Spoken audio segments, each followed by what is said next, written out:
સુરનગરના વઢવાણમાં ઐતિહાસિક હવા મહેલ ખાતે ઝાલાવાડ ફૂડ ફેસ્ટિવલનો બીજો દિવસ।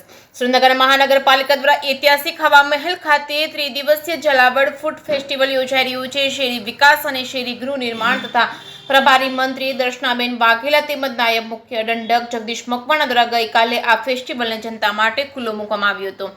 આગામી તારીખ 21 ડિસેમ્બર 2025 સુધી સાંજે 4 કલાકથી રાત્રિના 10 વાગ્યા સુધી ચાલનાર આ ફેસ્ટિવલમાં આજે 32,000 થી વધુ લોકોએ મુલાકાત લીધી હતી।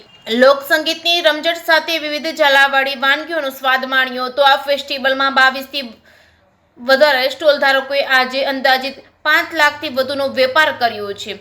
આ સર્વ સ્ટોલ ધારકોને અભિનંદન પાઠવતા મ્યુનિસિપલ કમિશનર ડોક્ટર નવનાથ ગહાણે અને નાયબ મ્યુનિસિપલ કમિશનર કલ્પેશ ચૌહાણે શહેરીજનોને આ ફેસ્ટિવલમાં સહભાગી બની ઐતિહાસિક હવા મહેલને હેરિટેજ પેલેસ તરીકે વિકસાવવાની આ પહેલના સહકાર બદલ આભાર વ્યક્ત કર્યો હતો।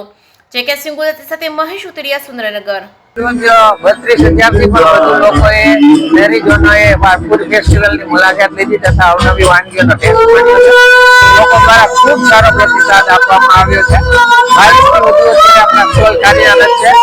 તમામ સ્ટોલ ઉપર 5 લાખથી વધુનો વેપાર થયેલો છે। આવતીકાલે પણ આ પ્રોગ્રામ શરૂ રહેશે। આવતીકાલે 50,000 થી વધુ લોકો મુલાકાત રહેશે એવો આશય સાથે સાધવામાં આવે છે। કેવો કાર્યક્રમો સરકાર છે અવનવા જે ગાઈડલાઈન છે સરકારશ્રીના વિકાસની ગાથાના તમામ નવા કાર્યક્રમો યોજાવાના છે।